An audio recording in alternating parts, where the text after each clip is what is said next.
সুপ্রিয় দর্শক, বাংলাদেশ টেলিভিশনের নিয়মিত আয়োজন ফ্যাসিবাদের দিনলিপি অনুষ্ঠানে আপনাদের সবাইকে স্বাগত জানাচ্ছি। আপনাদের সঙ্গে আছি আমি সাইদ খান। আলোচনার জন্য আমার সঙ্গে আছেন দুজন অতিথি। আমার ডান দিকে আছেন রাজনীতিবিদ, তিনি বাংলাদেশ জাতীয়তাবাদী কৃষক দলের যুগ্ম সাধারণ সম্পাদক এবং বিএনপি মিডিয়া সেলের সদস্য মাহমুদা হাবিবা। আমার বাম দিকে আছেন রাজনৈতিক বিশ্লেষক সাইদ ইকবাল মাহমুদ টিটু। শাসকরা যখন জনগণের মৌলিক অধিকার কেড়ে নেয় তখন ঘটে গণবিপ্লব। 69, 90 এবং 24-এর অভ্যুত্থান তাই বলে। জার্মানির হিটলার, ইতালির মুসোলিনি, জাপানের হিদেকি তোজো, স্পেনের ফ্রান্সিসকো ফ্রাঙ্কো এবং বাংলাদেশের মুজিব ও হাসিনা তার প্রকৃষ্ট উদাহরণ। মানবজাতির ক্যালেন্ডারের পাতাকে রক্তাক্ত করা দেশ বিদেশের এই শাসকরা জেনে গেছে অত্যাচারের ফলাফল কি হয়। গবেষণামূলক এই অনুষ্ঠানের মাধ্যমে গত সরকারের যাবতীয় স্বৈরাচারী ও ফ্যাসিবাদী নীতির ধরনকে আমরা চিহ্নিত করবার চেষ্টা করছি, খুঁজে বের করবার চেষ্টা করছি নাগরিক অধিকার নিশ্চিতের পথ, যাতে ভবিষ্যতে আর কোনো শাসক নাগরিক স্বাধীনতাকে লঙ্ঘনের সাহস না পায়। দর্শক, আজ 3রা জুন 2025। গত 16 বছরের শুধুমাত্র এই দিনটিতে কি কি ঘটেছিল অতিথিদের সঙ্গে আলোচনার আগে বিভিন্ন গণমাধ্যম থেকে সংগৃহীত কিছু সংবাদের শিরোনাম দেখে আসি। 2009 সোহেল তাজকে বুঝিয়ে কাজে ফেরানোর চেষ্টা। 2010 রাজধানীতে ক্রসফায়ারে 2 জন নিহত। 2012 বিপর্যস্ত আইন শৃঙ্খলা, 3 বছরে 12,500 খুন। 2015 সালাউদ্দিনের বিরুদ্ধে চার্জশিট দিয়েছে মেঘালয় পুলিশ। 2016 বিএনপির চেয়ারম্যান প্রার্থী মুক্তিযোদ্ধা আজিজুর রহমানকে ঘরে ঢুকে গুলি। 2017 বিএনপির ইফতার আয়োজনে আওয়ামী লীগের হামলা, আহত 25। 2018 সংবাদ সম্মেলনে প্রধানমন্ত্রী, জোর করে কাউকে ভোটে আনবো না। 2019 বড়াইগ্রামে হাতুড়ি হামলায় ছাত্রলীগ নেতা নিহত। 2021 নিয়োগ বাণিজ্য চলছেই, রাজশাহীর পর চট্টগ্রাম বিশ্ববিদ্যালয়। 2022 বরিশালের সাংবাদিক অপহরণ চেষ্টায় গ্রেফতার 3। দর্শক, আমরা দেখে নিলাম গত 16 বছর ধরে ফ্যাসিস্ট শেখ হাসিনা সরকার কিভাবে রাষ্ট্রীয় প্রতিষ্ঠানগুলোকে সাধারণ মানুষের মুখোমুখি দাঁড় করিয়ে মানুষের মৌলিক মানবিক অধিকার কেড়ে নিয়েছিল। এসব বিষয় নিয়ে আলোচনা শুনবো অতিথিদের মুখ থেকে। শুরুতেই যাচ্ছি সাইদ ইকবাল মাহমুদ টিটু, আপনার কাছ থেকে জানতে চাচ্ছি 2009 সালের একটি সংবাদের শিরোনামে দেখলাম সোহেল তাজকে বুঝিয়ে কাজে ফেরানোর চেষ্টা। একটি জাতীয় দৈনিকের খবর ছিল এটি। একজন ক্লিন ইমেজের নেতা হিসেবে তখনও সোহেল তাজের এক ধরনের সুনাম করতে দেখা গেছে। তো সরকার তাকে ধরে রাখতে পারল না কেন, বা তিনি সরকারে টিকতে পারলেন না কেন? আওয়ামী লীগ একটি অপরাধী, একটি মাফিয়া রাজনৈতিক দল। সেই আওয়ামী লীগ 2008-এর নির্বাচনে ক্ষমতায় আসার পরেই তারা তাদের মাফিয়াতন্ত্র প্রতিষ্ঠিত করার প্রয়োজনে তাদের দলের মধ্যে ভুলক্রমে যে 2-1 তুলনামূলক চরিত্রবান রাজনীতিবিদ রাজনীতি করেছে বা এমপি হয়েছে, তাদের পক্ষে আর সহ্য করা সম্ভব ছিল না। এবং সেই তুলনামূলক পরিচ্ছন্ন ইমেজের রাজনীতিবিদদেরও আওয়ামী লীগের রাজনীতির সাথে আর মেলবন্ধন রাখা সম্ভব হচ্ছিল না। আপনি হয়তো জানেন যে সোহেল তাজ কী কারণে তার কাজ থেকে বিরত হয়েছেন, এবং তিনি স্বরাষ্ট্র প্রতিমন্ত্রী থাকা সত্ত্বেও তিনি তার দায়িত্ব পালন করছিলেন না। এবং সেই ঘটনাটি যদি আমি বলি আপনাকে, আপনি হয়তো জানেন যে সেই মাফিয়া পরিবারের যে কেন্দ্রীয় পরিবার, যেটি মাফিয়াতন্ত্রের শেখ পরিবার, সে শেখ পরিবারের জনৈক সদস্য তাকে যে চপটাঘাত করেছিল তার নির্দেশ অমান্য করার জন্য, এবং তাজউদ্দিনের ছেলে তার জাত্যাভিমানের কারণে এই চপটাঘাত সহ্য করতে পারেনি এবং সে তার দায়িত্ব থেকে বিরত হয়েছে। কিন্তু আমি সোহেল তাজ একজন পরিচ্ছন্ন ইমেজের রাজনীতিবিদ আপনি বলেন, তারপরেও আমি বলবো তিনি কিন্তু প্রকাশ্যে কেন তিনি কাজ থেকে বিরত থাকছেন এবং তাকে কি করা হয়েছে এই কথাটি বলার সৎসাহস কিন্তু তিনি দেখাতে পারেন, আজও বলেননি। কিন্তু সোহেল তাজের যদি সেই যথাসময়ে এই ঘটনাটির প্রতিবাদ করতে পারতেন, প্রতিবাদ করলে আজকে হয়তো আমরা আমাদের এই দেশটি একটি মাফিয়া শাসনের অধীনে থাকার যে একটা চূড়ান্ত একটা খারাপ সময় আমরা পার করেছি, এবং এই জাতির জন্য অনেক ক্ষেত্রেই আমরা পিছিয়ে পড়েছি গত 16 বছরের এই দুঃশাসনের, হয়তো কিছুটা থমকে যেতে। এইখানে আরেকটি কথা আছে, আপনি বললেন যে আওয়ামী লীগের তুলনামূলক ভালো যারা, তারাও আওয়ামী লীগে টিকতে পারেনি। কিন্তু এই পতন কি শুধু আওয়ামী লীগে ধরেছিল, না গোটা রাজনীতিতেই এই পতন ছড়িয়ে পড়েছিল, যেই কারণে আজকে 24-এ এসে এত রক্তের মধ্যে আমাদেরকে পড়তে হলো, এত মৃত্যু আমাদের দেখতে হলো? আওয়ামী লীগাররা এবং আওয়ামী দুঃশাসন যে শাসন ব্যবস্থা, সেটা তো আমাদের এই রাষ্ট্র এই সমাজ ব্যবস্থার মধ্যেই সংগঠিত হয়েছে। এবং সেই ক্ষেত্রে আওয়ামী লীগের এই পচন সমাজের অন্যান্য অংশে কিছুটা তো ছড়িয়ে পড়েছে। সেই ক্ষেত্রে বিএনপি বা অন্যান্য রাজনৈতিক দল তারা তো এই সমাজের বাইরে না। সেই পচন যদি আওয়ামী লীগের বাইরে ছড়িয়ে গিয়ে থাকে, সেই পচন কিছুটা অন্যান্য রাজনৈতিক দলের মধ্যে ছড়াতে পারে। তবে আওয়ামী লীগের যেমন মস্তিষ্ক পচে গেছে, আমি বিশ্বাস করি বাংলাদেশ জাতীয়তাবাদী দলের মস্তিষ্ক পচে যায়নি। হয়তো কোথাও কোথাও কিছু পচন ধরতে পারে, কিন্তু সেটা অবশ্যই নিরাময়যোগ্য এবং নিরাময় হবে, এটা আমরা প্রত্যাশা করি। ধন্যবাদ। হাবিবা আপা, আপনার কাছ থেকে টিটু ভাই যে জায়গাটিতে ছাড়লেন যে আসলে পচন ধরতে পারে, সেই জায়গা থেকে আসলে ঘুরে দাঁড়াতে হবে। আসলে কি দাঁড়ানোর মতো কোনো সম্ভাব্যতা আপনি দেখছেন রাজনৈতিক দলগুলোর মধ্যে? কোন জায়গায় মনে হচ্ছে যে আসলে রাজনীতিতে গুণগত পরিবর্তন এসেছে? এবং আমি একমত নই আপনার প্রশ্নের সাথে। প্রথমত দেখুন, আওয়ামী লীগ কিন্তু কোনো রাজনীতি করেনি। তারা সুদীর্ঘ 17 বছরে বিরাজনীতিকরণের যে ভয়ঙ্কর প্র্যাকটিস করেছে, সেইটার মধ্যে রাজনীতির কোনো ছিটেফোঁটা ছিল না। রাজনীতি শব্দটা অনেক মহিয়ান একটা শব্দ, যেটা রাষ্ট্র তৈরিতে, সমাজ গঠনে এবং দেশকে এগিয়ে নিয়ে যাওয়ার জন্য একটা অপরিহার্য আপনার অনুষঙ্গ।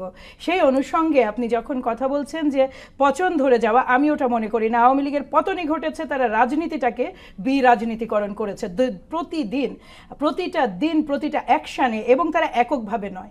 আওয়ামী লীগের ফ্যাসিজম যেটা তৈরি হয়েছে বা আওয়ামী লীগের যে দানবীয় শক্তিতে পরিণত হয়েছে, তার ডিফারেন্ট অর্গান তারা সমাজের প্রতিটা অংশ থেকে অনুগত একটা শ্রেণী বের করে নিয়েছিলেন।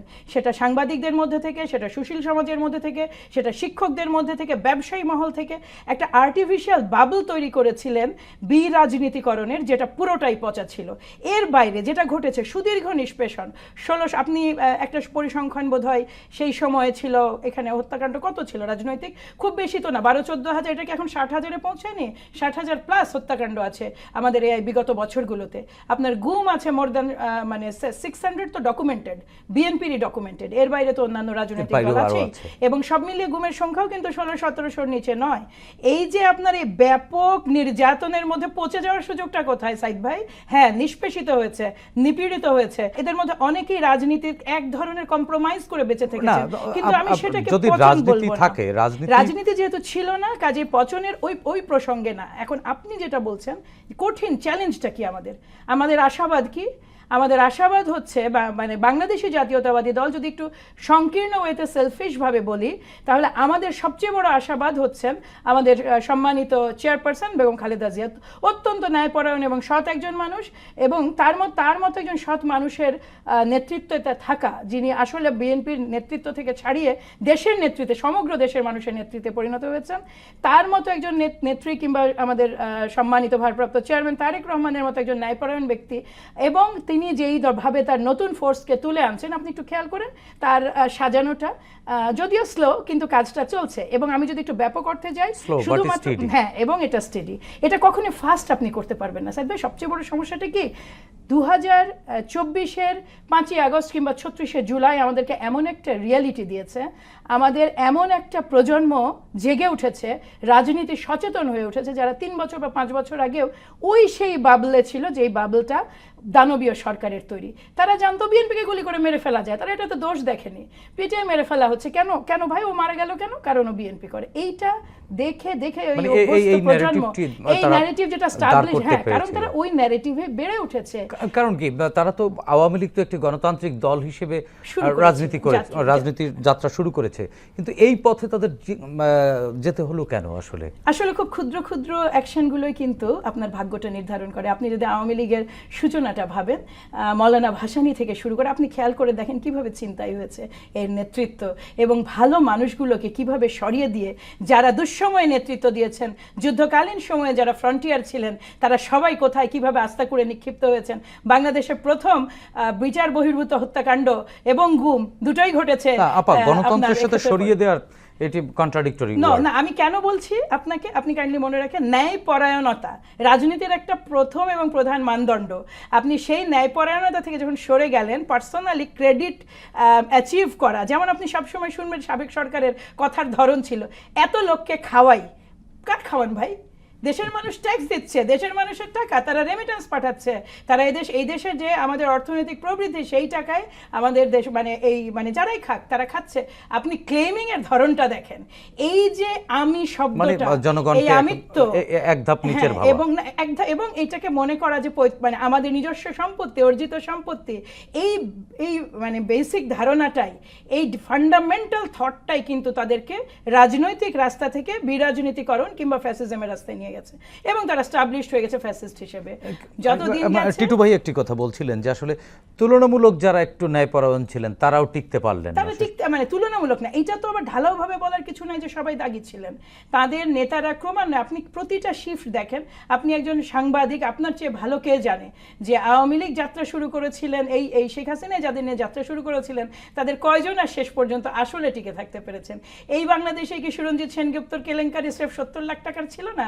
আমরা যদি মনে করি তাহলে আপনি ভুলে যাবেন না যে আমাদের দেশে ছাত্রলীগ যুবলীগ ধরা পড়েছে 2000 কোটি টাকা নিয়ে। তার মানে হচ্ছে নৈতিক অধঃপতন কত দূর যেতে পারে। আপনি দেখেন যে বিভিন্নভাবে সিনিয়র নেতারা বা রাজনীতি মনস্ক মানুষদেরকে বসিয়ে দেওয়া হয়েছে।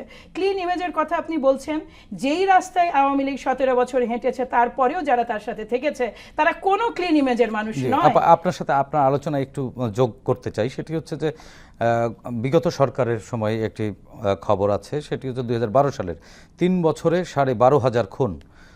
শেখ হাসিনা তো শান্তির বাংলাদেশ স্লোগান দিয়েছিলেন একটি সময়, গড়ে প্রত্যেকদিন 11 জন খুন হতো। 2012 সালে কেন এরকম? 2012 সালে তো এক প্রকার গণতন্ত্র তো আমরা মনে করতাম। আমি এটা কখনোই ভাবিনি। আমি এবার আরেকটু এক্সপ্লেইন করি আপনাকে। আমাদের যেটা বহুল আলোচিত -2 ফর্মুলা বলা হয় সাইদ ভাই, ইট ওয়াজ নেভার আ -2 ফর্মুলা। এটা শুরু থেকেই ছিল -1 ফর্মুলা। আপনি যদি খুব ঠান্ডা মাথায় এখন সব পরম্পরাগুলো ঘটনার বিচার করেন তাহলে আপনি দেখবেন যে ওই সময় একটা মাত্র দলকে মাইনাস করে আমাদের বিভিন্ন পরাশক্তি যারা এদেশের এক ধরনের প্রভুত্ব চেয়েছে তারা কিন্তু আওয়ামী লীগকেই ক্ষমতায় চেয়েছে, এবং তারা সেই নির্বাচনও, আমরা তো এখন যখন ব্যাকট্র্যাক করি, সেই নির্বাচনও কিন্তু কতখানি নীল নকশার নির্বাচন আমরা সবাই জানি। এবং এই পথে সবচেয়ে বড় বাধাটা কি বলেন তো? এই বাংলাদেশের স্বাধীনতার সার্বভৌমত্ব অক্ষুণ্ণ রাখতে সবচেয়ে বড় বাধা হচ্ছে বাংলাদেশ জাতীয়তাবাদী দল। আপনি কখনো এটাকে প্রদেশ করে তুলতে পারবেন না। দল না হলে বাংলাদেশী জাতীয়তাবাদটাই হচ্ছে বড় বাধা। এই যে ভাবধারাটা, এটা তো বহন করে এখন পর্যন্ত, এবং তখন তো বেগম খালেদা জিয়া তার পিকে, তার পলিটিক্যাল ক্যারিয়ারের উনি তখন পিকে, উনাকে বিচার যতবার তারা করতে গেছে যে ইনাকে দিয়ে কতটুকু স্বার্থ সিদ্ধি হবে। শেখ হাসিনা সে বিখ্যাত কথা কি আমরা ভুলে গেছি যে প্রতিবেশীকে যা দিয়েছি তা কোনোদিন ভুলতে পারবে না? আমরা কি এটা ভুলে গেছি যে কিভাবে তাদের এক একজন মন্ত্রী বলেছেন অমুক জায়গা থেকে পারমিশন নিয়ে এসেছি, তমুক জায়গায় জানিয়েছি, কিংবা আর কি দেয়ার আছে প্রতিবেশীকে? এই ধরনের কথা কি আমরা ভুলে গেছি? কিভাবে বাংলাদেশ তার সার্বভৌমত্ব এক ধরনের কম্প্রোমাইজ। না, কিন্তু হাবিবা আপা, এই যে প্রতিবেশী তো আপনি বদলাতে পারবেন না, প্রতিবেশী বদলাতে পারবো না সাইদ ভাই। আমার প্রতিবেশী নিয়ে কমপ্লেইন নাই তো, প্রতিবেশী বড়, কিন্তু প্রতিবেশীর সাথে তো ভালো সম্পর্ক রাখবার তো আপনারাও চেষ্টা করেছেন। এক্স্যাক্টলি, আমি ওইটাও বলছি। 4200 কিলোমিটার বর্ডার শেয়ার করি, তার সাথে আমি রোজ যুদ্ধ করে পারি, আমি তার সাইজে কতটুক, কিন্তু একই সাথে আমি তো কখনোই কম্প্রোমাইজের ডিপ্লোম্যাসিটা তার সাথে করব না। এই বাংলাদেশে কি শহীদ প্রেসিডেন্ট জিয়াউর রহমান দেখিয়ে যাননি যে কিভাবে সার্বভৌমত্ব নিয়ে মাথা উঁচু করে একটা সমমর্যাদা সম্পন্ন কূটনীতিক সম্পর্ক স্থাপন করা যায়? এবং প্রতিবেশী কিন্তু আপনার সাথে করবে কূটনৈতিক সম্পর্ক, সমমর্যাদা সম্পন্ন সম্পর্ক স্থাপন করবে, সে বুঝবে আপনি সেলেবল কিনা। একটা বিষয় কি জানেন যে আপনার ঘরের লোক তো বদমাশ, আমি প্রতিবেশীকে দোষারোপ করতে যাবো কেন? সে তো বড় রে ভাই, সে তো চাইবেই ম্যাক্সিমাম বেনিফিট আমার থেকে নিতে। অভ্যুত্থান পরবর্তী সময়েও রাজনৈতিক দলগুলোর মধ্যে কিন্তু কাদা ছোড়াছড়ি আছে। কেউ এখনো কিন্তু একজন আরেকজনকে ইন্ডিয়ান এজেন্ট বা ভারতের স্বার্থ রক্ষা করবার রাজনীতি করার অভিযোগ তোলা হচ্ছে। এটি আসলে আসলে কাদা ছোড়াছড়িতেই তো কিছু করার নাই। অভিযোগ যারা তুলছেন এটা তাদের চয়েস, কিন্তু বাংলাদেশ জাতীয়তাবাদী দলের মতো একটা বৃহৎ দল যেটা রাষ্ট্র ক্ষমতায় পূর্বেও পরিচালনা করেছে, আগামীতেও আশা রাখে, তারা কোনোভাবেই প্রতিবেশীর সাথে প্রতিনিয়ত কাটাকাটির কোনো সম্পর্ক কথা প্ল্যান পর্যন্ত করতে পারে না। কেন? ডক্টর মোহাম্মদ ইউনূস তো বহুবার চাইলেন, ইন্টারিম গভর্নমেন্টও তো বহু চেষ্টা করে বা তার সর্বোচ্চ চেষ্টা করে একটা মিটিং তাদের সাথে করেছেন। কেন করেছেন ভাইয়া? তাদের কি এদের তাবেদারি করার জন্য? নো, একটা অন্তত বর্ডারটা পিসে থাকুক এবং আমাদের সাথে টুডে অর টুমরো একটা যেটাকে বলে ওয়ার্কিং রিলেশনশিপ ডেভেলপ করতেই হবে এবং এটা ডেভেলপ না করলে আপনি আপনার টোটাল বর্ডারকে অফ রেখে মানে শেখ হাসিনা যেটি আসলে বিপন্ন করে দিয়েছিল, উনি যেটা করেছেন সেটা তো হচ্ছে যে আমাদের উজাড় দেশের করে সিদ্ধান্ত, হ্যাঁ, যেটা সোজা বাংলা উজাড় করে দেওয়া। আপনারা চাচ্ছেন এটি আসলে ন্যায্যতার ভিত্তিতে? হ্যাঁ, অফ কোর্স মানে প্রতিটা equity, দেশই চাইবে equity। Of course, not equality, কারণ আমাদের সাইজেই আসবে না। We need equity. Equity. Habib আপা, আপনার কাছ থেকে শুনবো। টিটু ভাই, আপনি বলতে চাইছিলেন? বড় প্রতিবেশী অবশ্যই আকারে আয়তনে বড়, তার সমস্যাও আমার চেয়ে অনেক বেশি। আমি ছোট প্রতিবেশী, কিন্তু আমি মনে করি যে বড় প্রতিবেশী এবং সে আমার চেয়ে অনেক বেশি শক্তিশালী, সে আমাকে তার সাথে সম্পর্ক স্বাভাবিক রাখতেই হবে, আমি বাধ্য। এই মানসিকতা যদি আমরা পোষণ কিন্তু আপনি করি, কি প্রতিবেশী বদলাতে পারবেন?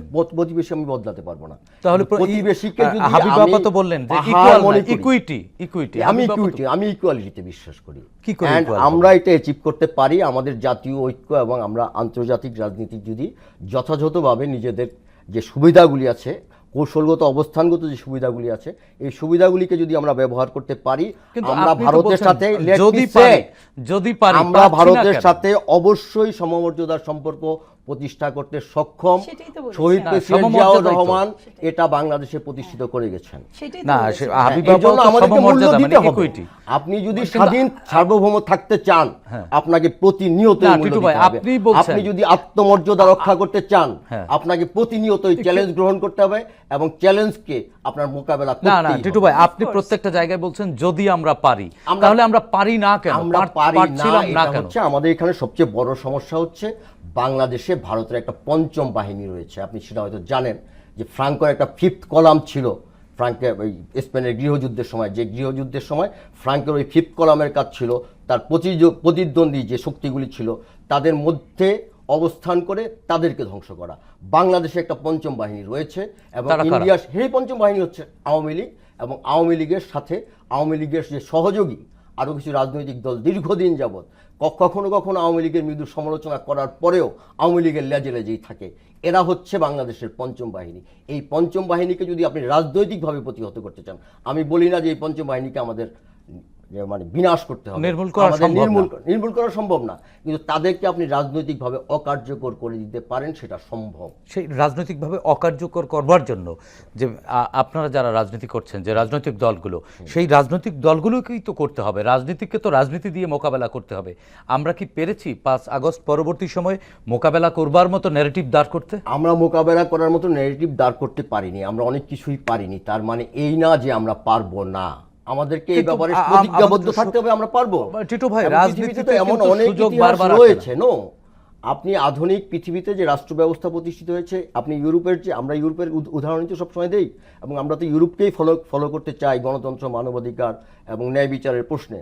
সেই ইউরোপের অনেকগুলি রাষ্ট্র শত শত বছর সংগ্রাম করেছে। তাদের মধ্যেও আমাদের মতোই সমস্যা ছিল। আপনি বলেন look at Poland and now look at Ukraine and some other countries. So আপনাকে সংগ্রাম করতে হবে। আপনি যদি ভাবেন যে আপনি বাঁশি বাজাবেন আর আপনার প্রতিবেশী আপনার বাঁশির সুরে মুগ্ধ হয়ে আপনাকে ভালোবাসবে, আপনাকে মর্যাদা দিবে, না, পলিটিক্স এটা মিন করে না। পলিটিক্স মানেই সংগ্রাম, প্রতিনিয়ত সংগ্রাম। পলিটিক্স যুদ্ধ বিরতি হয়, কিন্তু রাজনৈতিক সংগ্রামের কোনো বিরতি নেই।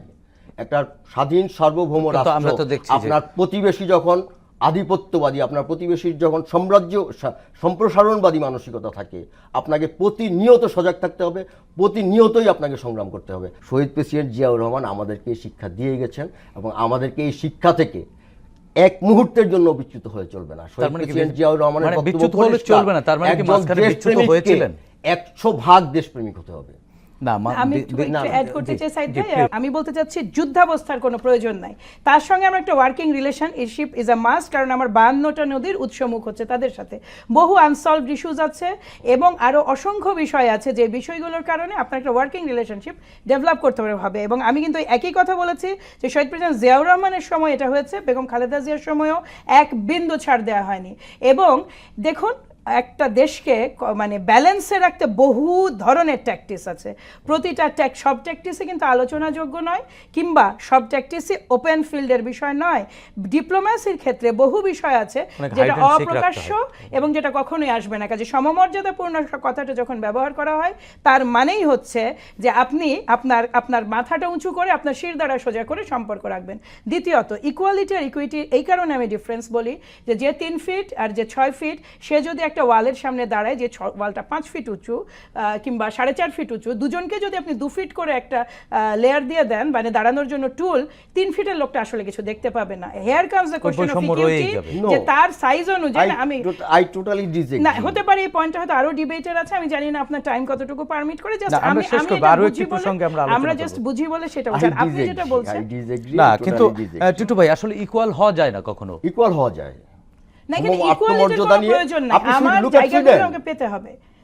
আপনি ইউরোপের সুইডেনের দিকে তাকান, রাশিয়ার শত্রু ছিল, জার্মানির শত্রু ছিল, সুইডেন কি মাথা তুলে দাঁড়িয়ে না, ছিল না? সেজন্য হয়তো আমাদের আপনি রাজনীতিতে আরো ইসরায়েলের বেশি দিকে না, তাকান। রাশিয়া ভাইয়া, আমি বোধহয় আপনি আপনার মানে ইসরায়েলের আপনার দিকে বিনয়ের তাকান। সাথে দ্বিমত করি যে ইসরায়েলের 4200 আয়তন কিলোমিটার কিন্তু কতটুকু? 4200 কিলোমিটার বর্ডার এটা শেয়ার করে চতুর্দিকেও না। না, 4200 সুইডেন কিলোমিটার করে বর্ডার না। আমার জন্য প্রবলেম, হ্যাঁ, এটা ইন্ডিয়ার huge জন্য problem। প্রবলেম। না, ইন্ডিয়ার জন্য প্রবলেম। তার মানে ইন্ডিয়া আমরাও তাদের জন্য threat হতে হবে। 4200 কিলোমিটার। মানে আপনি টিটু ভাই বলতে চাচ্ছেন যে If he ভারতের give জন্য me a problem, I will give him a problem. মানে আমরা তো তাহলে সমানে সে যদি সমানে না- টক্কর না, হয়। ওই জায়গাটা আপনি যদি ওই সেটা- জায়গাটা- না না, আপনি যদি সেটার মানসিকতা পোষণ না করেন, আপনি তার আধিপত্যের শৃঙ্খলে বন্দী হবে। মানে আমরা কি সেই অবস্থানে পৌঁছতে পেরেছি? যদি আপনি রাখতে না পারেন, হ্যাঁ, আপনি টুডে অর টুমোরো, আজ অথবা আগামী দিন, যে কোনো দিন আপনি তার আধিপত্যের অংশ হয়ে যাবেন। সে আপনাকে তার সে যে গ্রাস কৌশল, করবেই। তার যে গ্রাস করার যে মানসিকতা, তার যে সম্প্রসারণবাদী চিন্তা, সেই চিন্তা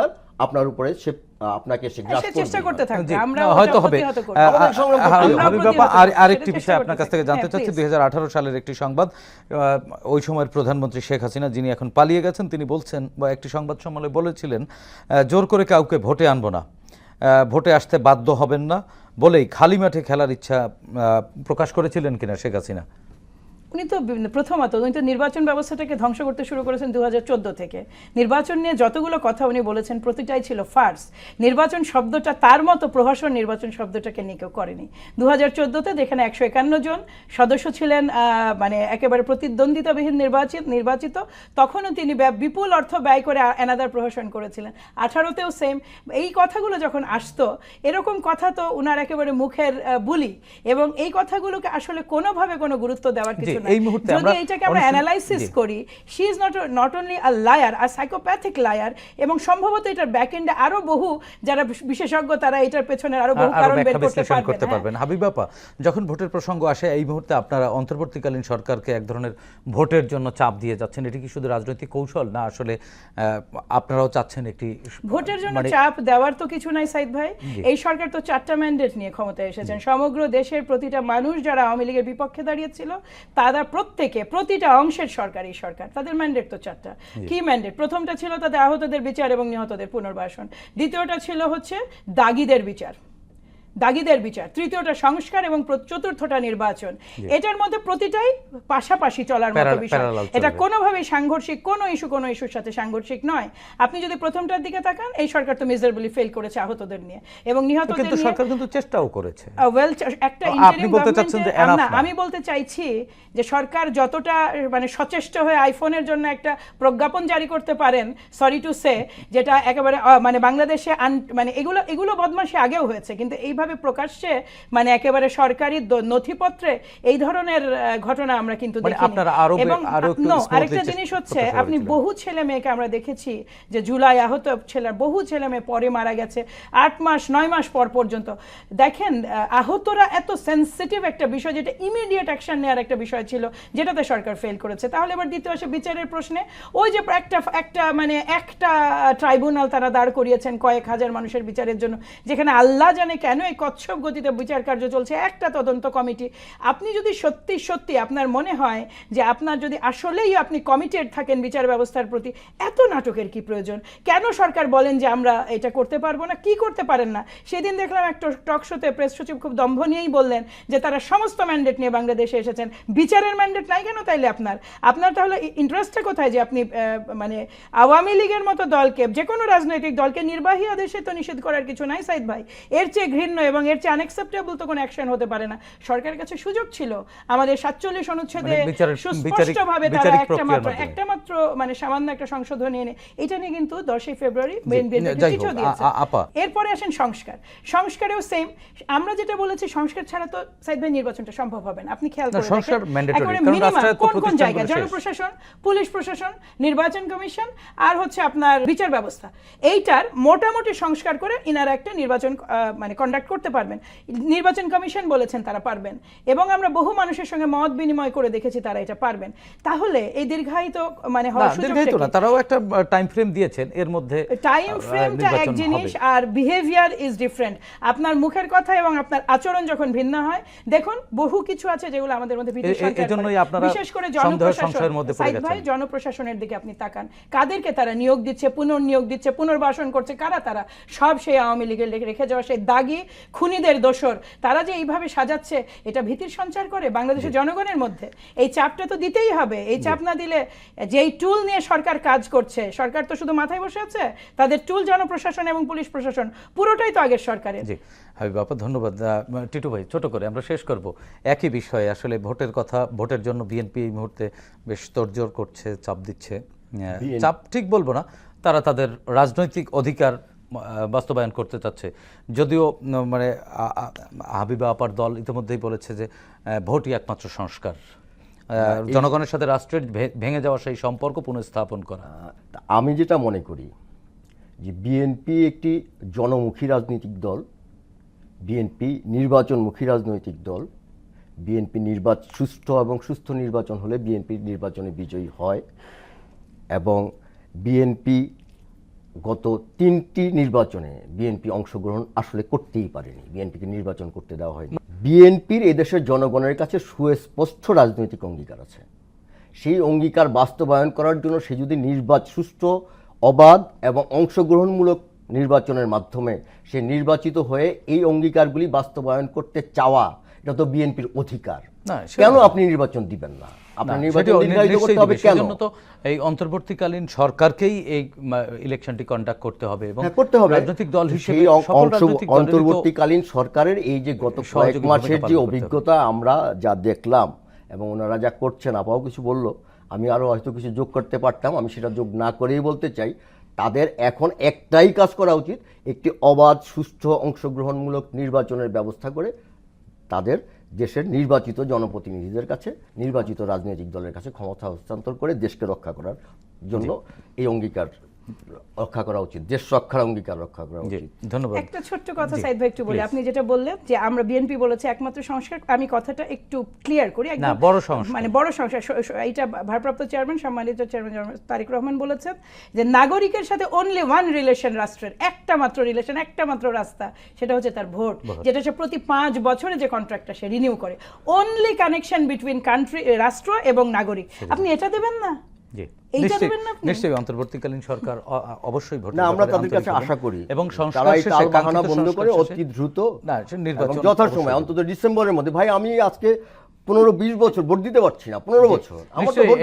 এই সরকারের পরবর্তী যে নির্বাচন হবে সেই নির্বাচনে উৎসব মুখর পরিবেশে বাংলাদেশের সকল সেটি আমরা প্রত্যাশা রাখি। ধন্যবাদ সাইদ ইকবাল মাহমুদ টিটু, ধন্যবাদ মাহমুদা হাবিবা আপা, আপনাদের দুজনকেই। প্রিয় দর্শক, 24-এর ছাত্র জনতার গণ অভ্যুত্থান পৃথিবীর ইতিহাসে নতুন পরিচয় পরিচিত করেছে বাংলাদেশকে। জনগণ শাসকের শোষণ নয়, চায় স্বচ্ছতা ও জবাবদিহিতামূলক রাষ্ট্র ব্যবস্থা, যার মাধ্যমে রাষ্ট্রে তাদের অধিকার নিশ্চিত হবে, প্রজা থেকে হয়ে উঠবেন নাগরিক। আসুন নতুন এই বাংলাদেশকে আমরা নাগরিক বান্ধব হিসেবে গড়ে তুলি, সাধ্যমতো ভূমিকা রাখি দেশ ও জাতি গঠনে।